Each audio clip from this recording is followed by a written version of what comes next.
but we're going to do our best to follow it. My name is Tim Noonan from the International Trade Union Confederation. I'm here representing our General Secretary, Sharon Burrow, who's currently wasn't able to join us because she's got a series of meetings with heads of government this morning. I'm just here to help coordinate this short press briefing. With me today, as we already know, is acclaimed actor Bill Nighy and Oxfam Ambassador for the Robin Hood tax. We have Roseanne Tamora from the National Nurses Union of the United States, very active also in the Occupy movement. We have Elise Buckley from the Worldwide Fund for Nature, Carlos Zackel from Oxfam Mexico, and Peter Waldorf, who's the General Secretary of the Public Services International, the International Trade Union Federation for the Public Sector. So we're very pleased to be here in collaboration with Oxfam and the Worldwide Fund for Nature. The colleagues here will be just making a few short introductory comments, and then we'll be available to take questions. Bill, do you want to say anything about that? Good morning. Good morning. Good morning. Good morning. You'd think I'd be better at that, wouldn't you? My name is Bill Nye. As Tim says, I'm an ambassador for Oxfam. I'm here to promote the Robin Hood tax, which is simply the most brilliant and flawless idea that I've ever been presented with. There will be a long list of salaried experts to tell you that I'm talking nonsense. I can absolutely assure you, this is a tax that is supported by serious money experts, George Soros, Warren Buffett, Bill Gates, who is about to address the G20 later in the day, and he will recommend such a tax. The Archbishop of Canterbury, who is a serious intellectual, has just come out in support of the tax.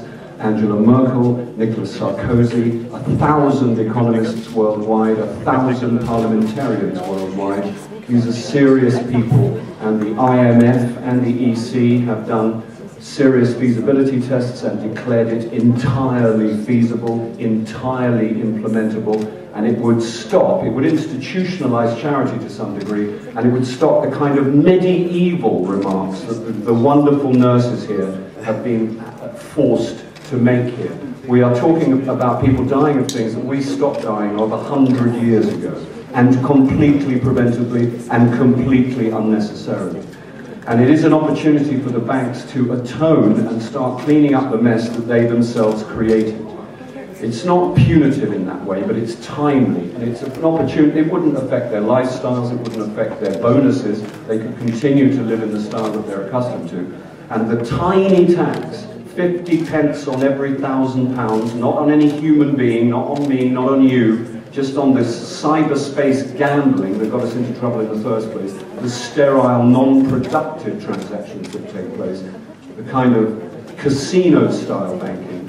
A tiny tax of that kind would raise £250 billion a year, or $400 billion a year, and each country would be at liberty to distribute the money as they saw fit, but the suggestion is 50% for domestic issues. In the UK, in Scotland, for instance, there are 90,000 children living under the poverty line, in severe poverty. In Britain, generally, there are something like 5 million children, and the other 50% would be split into two: 25% for climate change matters, and 25% for more traditional targets, like trying to stop 500,000 women dying every 12 months, trying to do something as stupidly simple as having a baby, not because they're reckless or stupid, but because they drew the short straw, geographically speaking. We have everything they need. We simply have to deliver it. It's no more complicated than that. Anyone that tells you that it's, the tradition, there are people who go way down the list of things, the responses to that information. They say things like, the money never gets through. I've been there when the money arrives. I've been there when the water pump arrives in the village. I've been there when the goats arrive. I've seen people's lives radicalized by the kind of money that wouldn't pay your grocery bill. So the Robin Hood tax would be a way of formalizing that and giving us dignity in terms of the fact that half the world has too much and half the world has not enough. Thank you.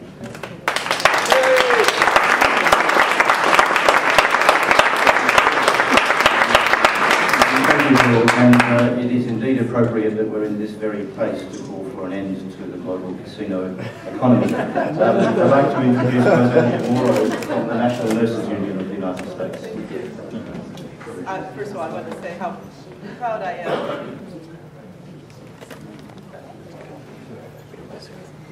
How proud I am of the nurses internationally. They're here from 4 continents, and they did an incredible job at doing what they do, which is advocating for their patients and advocating for society, because they believe you cannot be a patient advocate without being a social advocate. And the nurses internationally have fanned out, and they are fighting for this financial transaction tax heart and soul, and it's in all continents. And the nurses have basically, the nurses see the fallout of our societies. They're the ones who see the people and the effects at their most vulnerable. And I just applaud them and have to say that it's one of the greatest honors in the entire world to be able to work with a profession that actually puts people before money every single time. And that's not what we can say about our world leaders, unfortunately. What we're seeing is the incredible poverty, the misery, people who are losing life and health because they don't have enough money, while the wealth that's concentrated in our societies is that of kings. That's outrageous, and we won't accept it. We have a press conference in Washington, D.C. today in front of Timothy Geithner, the Treasury Department, the Secretary of Treasury Department in Washington, D.C., and at the White House, and we have 1,500 nurses gathered there, and we also have the AFL-CIO and the Occupy Wall Street movement joining us, and many, many, many other groups. And they're there to demand that our president in the United States enact a financial transaction tax. And we're going to let him know that this issue isn't going away, and neither are we. And it has to be a meaningful financial transaction tax. The nurses they don't give up on people. I guess that's the most important thing that I have to say, and they won't give up on this. And we're honored to be with such incredible people who are fighting daily, heart and soul, to make this happen. And we have never seen our movements, both the social movements and the labor movements, so united around one issue as we are united around this, because it is the solution. It's the beginning of a solution, and it's the beginning of a different worldwide day. Thank you.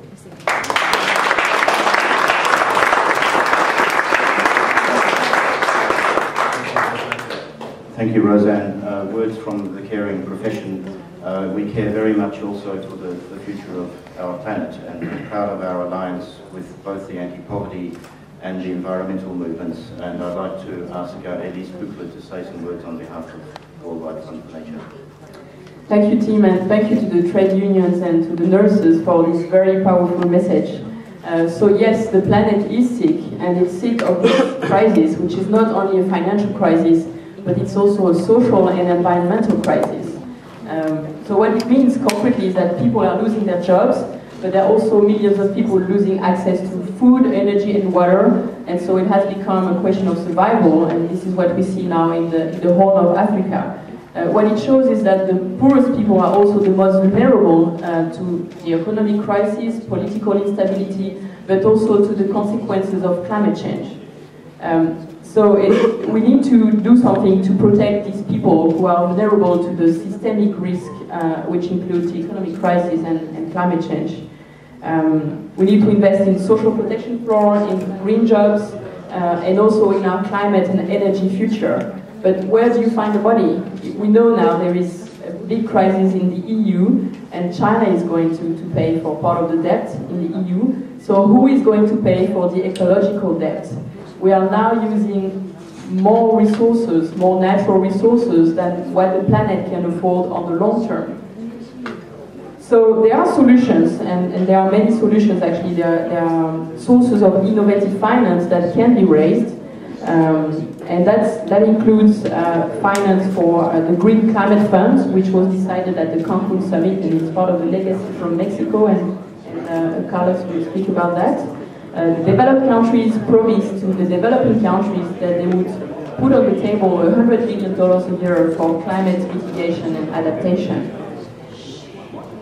So a tax on financial transaction, as Bill said, it has a huge potential, more than $400 billion a year. for public goods. I mean, the idea is that the ones that are now benefiting from globalization should also contribute to public goods such as climate development and health. For us, these go together. It's part of the same thing. It's part of sustainable development. There are also many other options, and it was in the report from the World Bank and the IMF, and it will also be in the Bill Gates recommendations. There's the FTT, there's also a tax on the maritime sector, there's the reform of fossil fuel subsidies. I mean, every year it's $500 billion a year that go into subsidizing fossil fuel. So this is, you know, some energy that is very polluting. Why don't we switch these investments into clean energy and energy access for the poor? So all is lacking is political leadership. The solutions are there. Why are the leaders not doing anything? I mean, we met President Sarkozy yesterday in Paris. Of course, he's very committed to the FTT, but it cannot be just France and the EU. It has to be a coalition of pioneer countries from around the world for global solutions to common problems, because we all live on the same planet. So now there is a text on the table for the G20. It's being negotiated at the Sherpa level and tonight at the heads of states level. And there is a text on innovative finance for climate and development. It has support from the EU and South Africa, and we hope from Korea and Argentina. But there are countries like Brazil, US, and China that are still blocking. So we are just urging all of these leaders to do something, because there is now a political momentum to make a change. Thank you.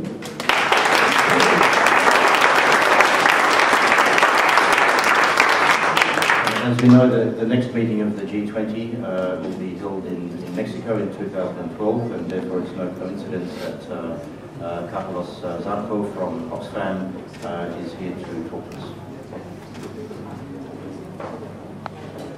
Thank you very much. Well, I come from a country with strong paradoxes.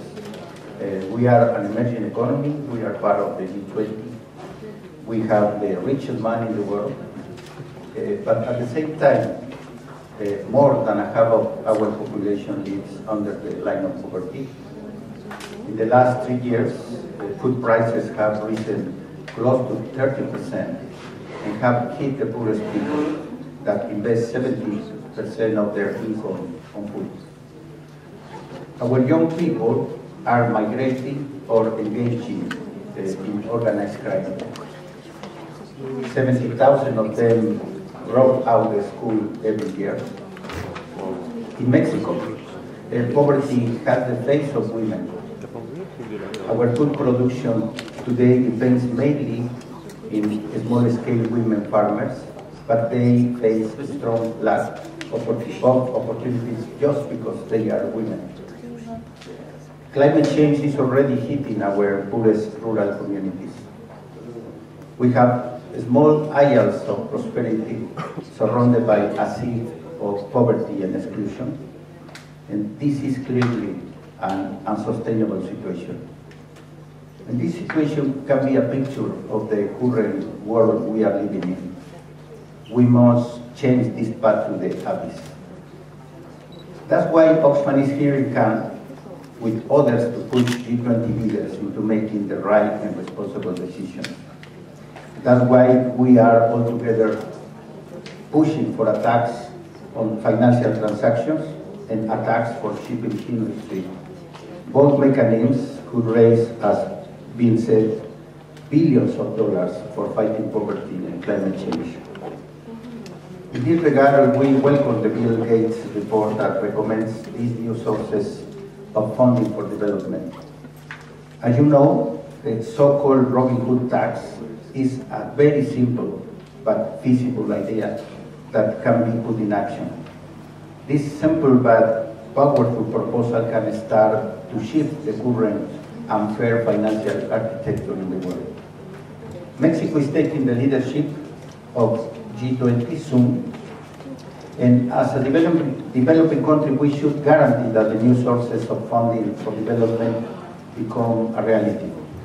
One of our main legacies is the so-called Green Fund for climate mitigation and adaptation. But the fund doesn't have funds. So we need to make sure that it does. Today we are in a casino. We can say from here to bankers and governments, don't gamble with people's lives anymore. Thank you.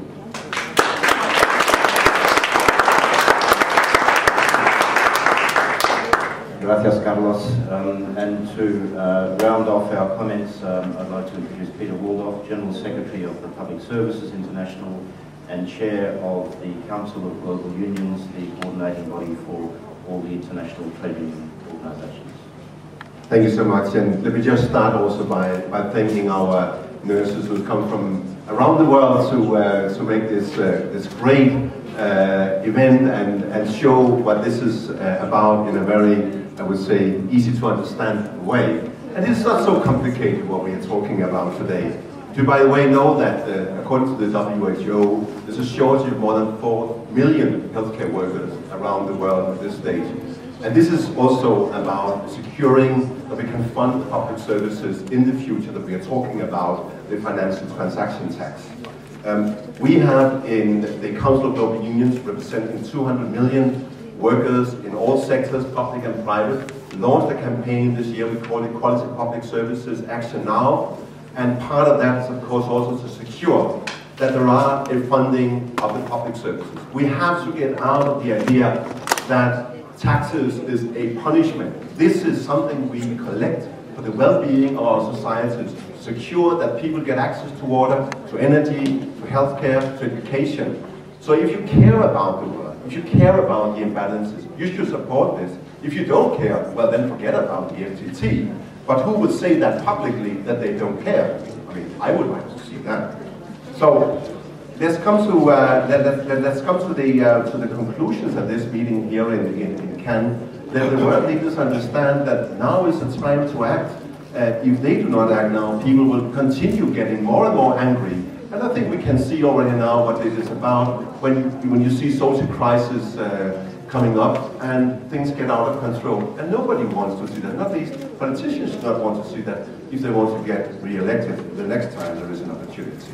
So let's make it clear. We have a great message today, backed by the nurses, backed by the European Union, backed by a number of countries in the G20. So let's send the message to the rest of them. Get your acts together and let's get a strong support for this G20 meeting to the financial transaction tax. Thank you.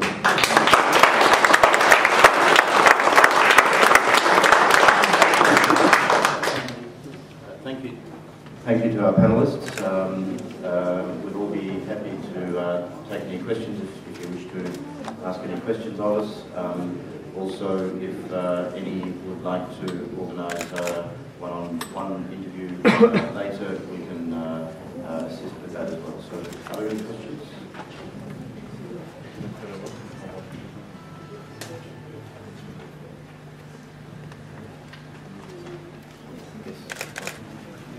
Please. Yeah, it's a question of you, Mikey. I think that you've seen poverty firsthand, and I'm a Spanish journalist, and I would like to know if you could tell us what do you think an FTT, how can an FTT could make a difference for all people, based on what you have seen in the past, I think in Africa, was it?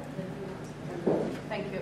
Thank you. I have had the opportunity to go to Africa, particularly on several occasions, and I have, as I said before, my job, I'm an actor. I'm not obviously not an expert on international affairs, nor do I have greater access to my compassionate sensibility than anyone else.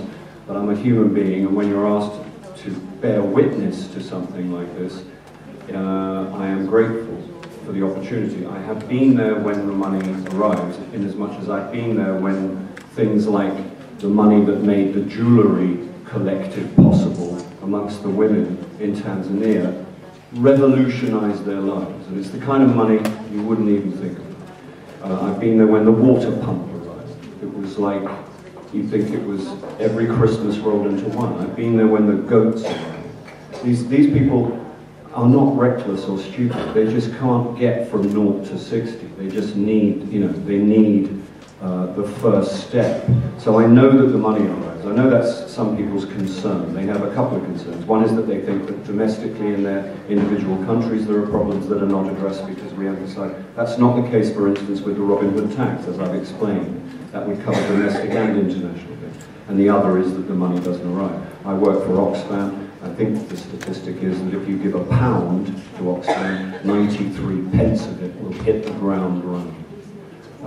So the FT would institutionalise it. You wouldn't have to listen to me banging on, probably not so much, because each country would accept its responsibility, and you wouldn't even think about it. And the rich would be undisturbed. It would fall. This tax would fall largely on the broad shoulders of the rich.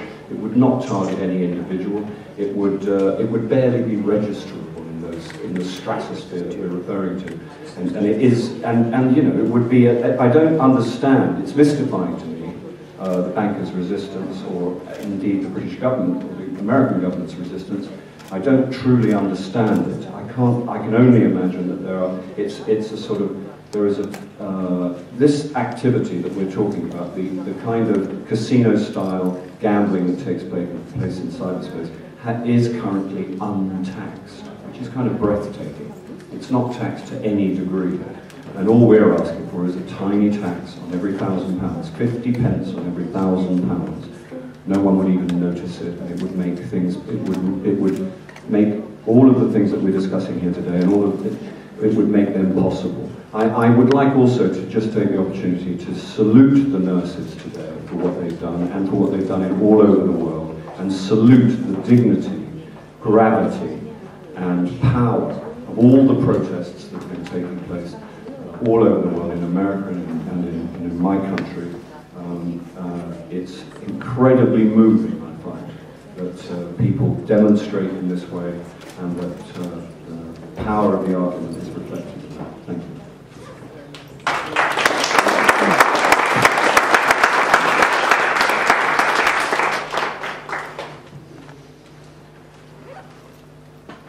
Question in the back? Yeah, it's a question for to anyone on the panel, actually. We heard a bit about the need to generate political will to ensure that a financial transaction tax is made into a reality. What do the panel think are the final things we can do to really push leaders to deliver a tax, either in the next 2 days or in the months ahead?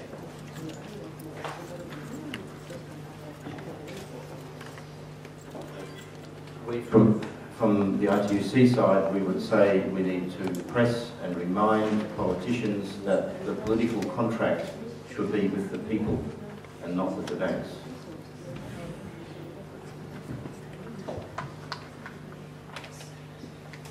Well, one way to answer your question could also be, we were listening to Christine Lagarde this morning, and maybe also to remind the managing director from the IMF of what her own institution has said in a report earlier this year, but she's not really that positive, as you all know. But in fact, in August, they launched a report from the IMF saying that, well, it's absolutely something that you can do. It's quite easy. So maybe just to remind also her that there is evidence to be found in not so old reports from the same institution. I'll respond to that a different way, which is I think that we have to focus our international movement in one direction and expand it. The politicians in our country, in the United States, are not going to act without political pressure. And their alliances are just not to the people, or this would have happened long ago. I think everyone's spoken to the simplification of this, the efficacy of this, and all that's lacking is political will. So our charge is to stay with the Occupy Wall Street movement, stay with the Occupy movement in America, to expand that movement. We have nurses stations at each occupied site in America, and internationally what the nurses are doing is they're setting up food kitchens, they're doing everything to demonstrate social need, because we're trying to embarrass our politicians into acting on behalf of the people of the country as the nurses do every single day. But unless we join our movements and focus our movements and make our demands and not let them off the hook with a minimal approach to the issue, but a meaningful financial transaction tax, that's the way we assume that it's going to happen, especially in the United States. So it's a social movement that's building, and I do believe it's, in the United States at least, it's something we haven't seen for decades. And it's serious, and it's not going away, and the financial transaction tax is a solution, is a beginning to a tremendous resolution of many, many problems that are ailing America. Our country is deteriorating, and people are very sad about it. Here you have austerity programs. We also have austerity programs. They don't call it austerity programs in America. Things are failing. And we believe that that can turn around, and we believe that we can reposition the economic priorities. And it's very simple. We're not talking about inconveniencing anyone. We're talking about not letting money make money, but to invest in the infrastructure. And that's a value, a tremendous value of the financial transaction tax. Thank you for your question. I would say the first thing is to keep hope, because things have been moving so quickly in the last few years.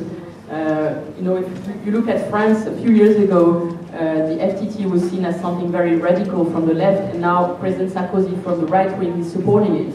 So it's a global movement now that it's growing.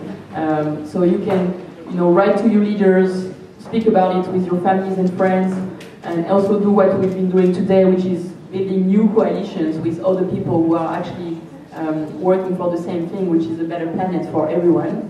And for us, this is only a start. Cannes is only a start. We know that it's very difficult to get the tax on financial transaction in the communique in Cannes, because the US and the UK are very opposed. But if there is a civil society movement that is growing and adding pressure, putting pressure on the leaders, it can change. So I would say this is the start, and we're also working towards the climate summit in Durban, Rio +20 next year. So there will be many more opportunities to continue working on this issue. Thank you. From my view, I would remind that now the financial transaction tax is not only a civil society proposal, but we have governments, we have the Bill Gates report.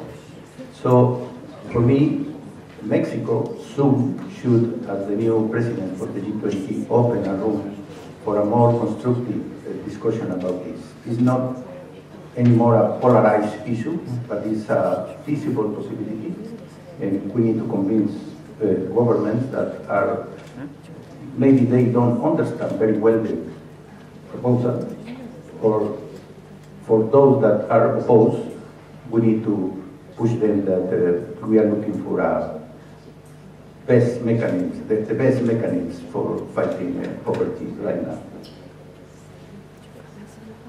There are trillions of dollars in the world economy. There are hundreds of millions of people looking for dignity, decent employment and economic security.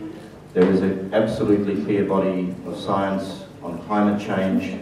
We believe that any politician that continues to ignore those realities does so at their own peril.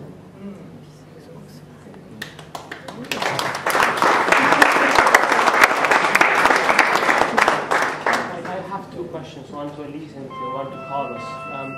The position of the UK and the United States is pretty clear that they are blocking it, but can you maybe elaborate why Brazil and China are blocking it? Because that's, I think, not very known in the public sphere. And Carlos, how real is the threat that Mexico will drop the FTT out of the agenda of the G20? Because there is now a lot of fear that Mexico will drop it the next year.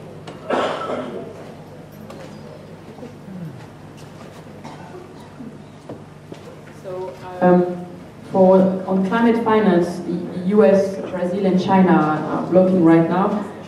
For Brazil and China, we don't understand quite well why they're blocking, because it would be actually their benefit to have some resources for climate action. But there is a tension now which is linked to the climate negotiation and the UNFCCC principles, where you have the developed countries on one side, the Annex 1 countries, and the non-Annex 1 countries on the other side. And there is a fear now in the emerging countries that the developed countries, which have a historical responsibility for climate change, are trying to outsource their responsibilities. So this is why it's quite a contentious issue. But we're hoping that there will be some progress, because, as I said, we're all living on the same planet, we're all sharing the same planet.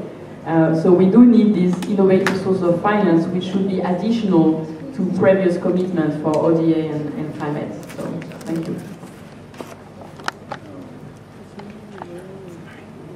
Well, Yeah, you are right that Mexico said that FTT was not a priority for our country and for the coming meeting in Mexico.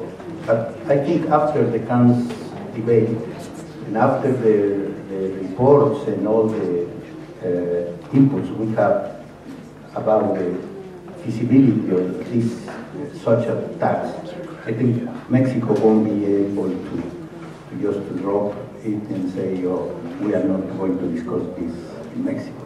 I think they are really obliged to open the space for this discussion. And one of my last inputs from the Mexican government is that they are open to bring all the most important issues on the table to make a good agreement. So I think they are changing their former position.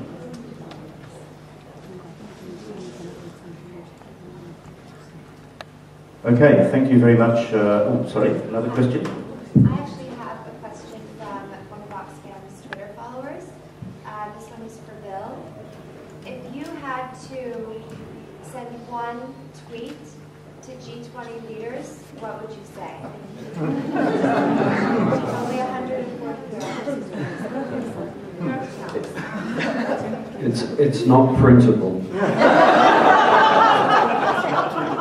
It's not tweetable.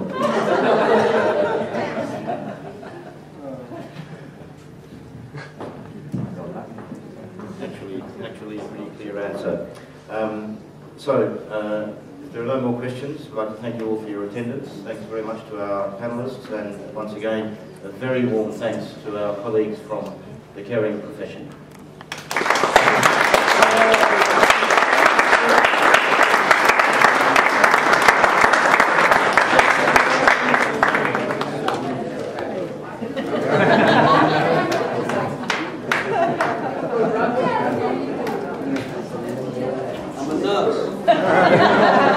I'm a nurse. All right. That was the idea.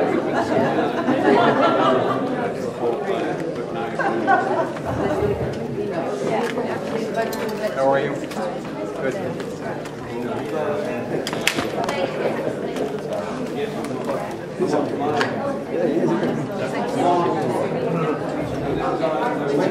Good.